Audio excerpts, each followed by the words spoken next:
let's talk about one of the most powerful, most used, and, let's be honest, most abused phrases in all of politics: the national interest. I mean, it's a concept that can launch wars, justify massive trade deals, and really shape the fate of millions. But what does it actually mean?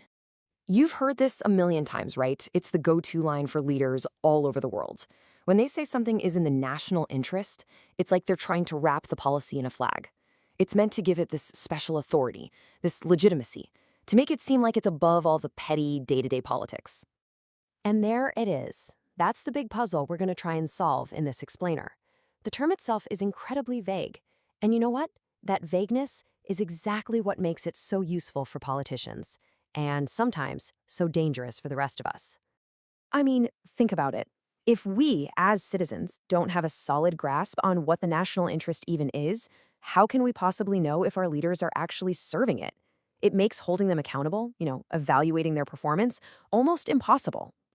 Okay, so if we're gonna get anywhere with this, we first need to agree on what we're even talking about. So let's try to establish some ground rules for the term national interest. So, at its core, the national interest is really doing two things at once. On one hand, it's this big guiding principle, a fundamental need that the country can legitimately claim to be pursuing. But on the other hand, it's also a very practical tool, a powerful way to justify specific policies and actions. And right away, we hit this core tension that's baked right into the concept. It's supposed to be inclusive, right? It should be for everyone inside the country, rising above the narrow interests of any one political party or group. But at the same time, it's exclusive. It's all about one nation's interests, which might not just ignore, but could even be directly opposed to the interests of other countries. Okay, so how do we get from this big, abstract idea down to an actual real-world policy?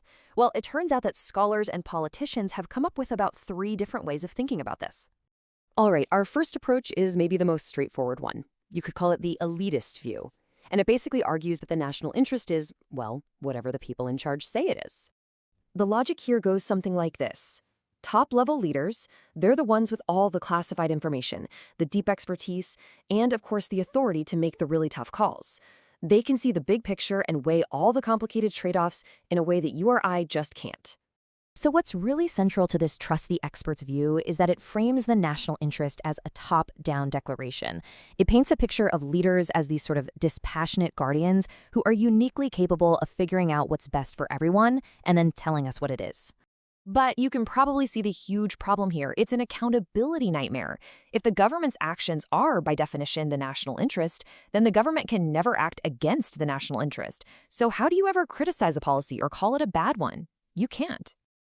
Okay, let's look at a completely different way of seeing things. This second approach, often called the realist view, says the national interest has nothing to do with what leaders say. It's all about the cold, hard realities of international politics. Realists start with the assumption that the world is a pretty dangerous and chaotic place. In a world like that, the number one goal for any country is just to survive. And survival means security. And security, well, it requires power. So, the logic follows. Any policy that gets you more power and helps you manage it serves the national interest. End of story. But the big critique of this idea is that it can really quickly become a circular argument, what philosophers call a tautology. We say we need to pursue the national interest by seeking power. But why do we need power? To serve the national interest. You see the Luke? It doesn't actually explain the why. Yeah, this quote really nails it. Ultimately, the whole argument can just boil down to power for power's sake.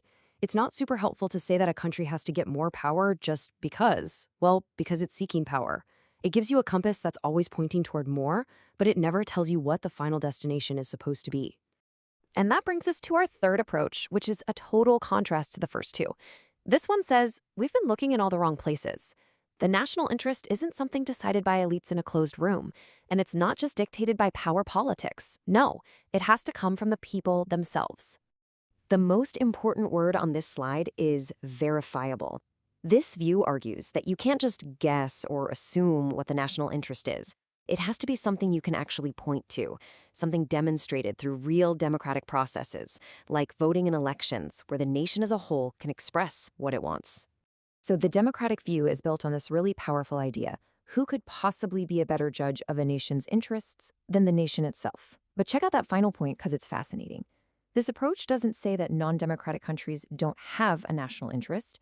It just says that without those democratic checks and balances, we have no reliable way of knowing what it is. Okay, let's put it all together, side by side. First, you've got the elitist view, where the government leaders define the interest, but this makes it impossible to tell a good policy from a bad one. Then there's the realist view, where it's all about the struggle for power, but that can become a circular power for power stake argument. And finally, the democratic view, where the people decide. But that kind of leaves us in the dark when we're trying to understand non-democratic states. So, where does this all leave us? Well, the point of this whole explainer wasn't to hand you one single correct answer. The idea was to give you a toolkit, a set of different lenses you can use the next time you hear someone use that very powerful phrase. And this is why it matters. Because these three approaches, these are your new tools for thinking critically. The next time you hear a president or a prime minister say some new policy is in the national interest, you can stop and ask, okay, wait, who is defining that interest? Are they using the trust the experts logic, the it's all about power logic, or are they pointing to the will of the people? So I'll just leave you with this. The next time you hear a politician start talking about the national interest, you won't just have to take their word for it. You'll be able to see past the rhetoric. You'll have the tools to ask deeper questions about who really benefits, whose voice is actually being represented, and what kind of world they're really trying to sell you.